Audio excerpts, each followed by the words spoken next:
Then Pilate took Jesus and had him flogged. The soldiers twisted together a crown of thorns and put it on his head. They clothed him in a purple robe and went up to him again and again, saying, "Hail, King of the Jews!" And they slapped him in the face. Once more Pilate came out and said to the Jews gathered there, "Look, I'm bringing him out to you to let you know that I find no basis for a charge against him." When Jesus came out wearing the crown of thorns and the purple robe, Pilate said to them, "Here is the man." As soon as the chief priests and their officials saw him, they shouted, "Crucify! Crucify!" But Pilate answered, "You take him and crucify him. As for me, I find no basis for a charge against him." The Jewish leaders insisted, "We have a law, and according to that law he must die, because he claimed to be the Son of God." When Pilate heard this, he was even more afraid, and he went back inside the palace. "Where do you come from?" he asked Jesus. But Jesus gave him no answer. "Do you refuse to speak to me?" Pilate said. "Don't you realize I have power either to free you or to crucify you?" Jesus answered, "You would have no power over me if it were not given to you from above. Therefore the one who handed me over to you is guilty of a greater sin." From then on, Pilate tried to set Jesus free, but the Jewish leaders kept shouting, "If you let this man go, you are no friend of Caesar. Anyone who claims to be a king opposes Caesar."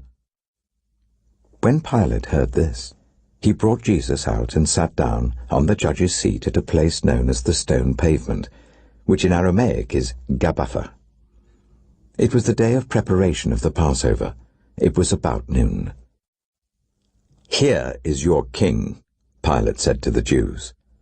But they shouted, "Take him away! Take him away! Crucify him!" "Shall I crucify your king?" Pilate asked. "We have no king but Caesar," the chief priests answered. Finally, Pilate handed him over to them to be crucified. So the soldiers took charge of Jesus. Carrying his own cross, he went out to the place of the skull, which in Aramaic is called Golgotha. There they crucified him, and with him 2 others, one on each side and Jesus in the middle. Pilate had a notice prepared and fastened to the cross. It read, "Jesus of Nazareth, the King of the Jews."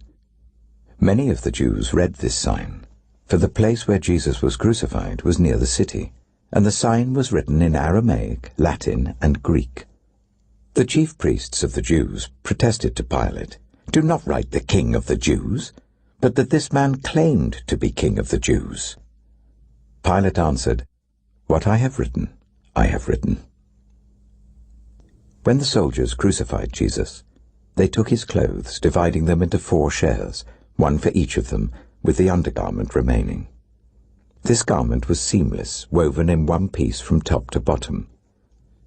"Let's not tear it," they said to one another. "Let's decide by lot who will get it." This happened that the scripture might be fulfilled that said, "They divided my clothes among them and cast lots for my garment." So this is what the soldiers did.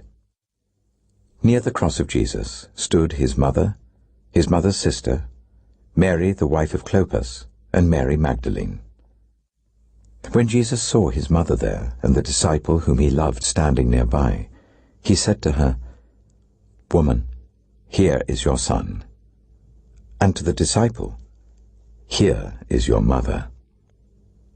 From that time on, this disciple took her into his home. Later, knowing that everything had now been finished, and so that Scripture would be fulfilled, Jesus said, "I am thirsty." A jar of wine vinegar was there, so they soaked a sponge in it, put the sponge on a stalk of the hyssop plant, and lifted it to Jesus' lips. When he had received the drink, Jesus said, "It is finished." With that, he bowed his head and gave up his spirit. Now it was the day of preparation, and the next day was to be a special Sabbath. Because the Jewish leaders did not want the bodies left on the crosses during the Sabbath, they asked Pilate to have the legs broken and the bodies taken down. The soldiers therefore came and broke the legs of the first man who had been crucified with Jesus, and then those of the other. But when they came to Jesus and found that he was already dead, they did not break his legs. Instead, one of the soldiers pierced Jesus' side with a spear, bringing a sudden flow of blood and water. The man who saw it has given testimony, and his testimony is true. He knows that he tells the truth, and he testifies so that you also may believe.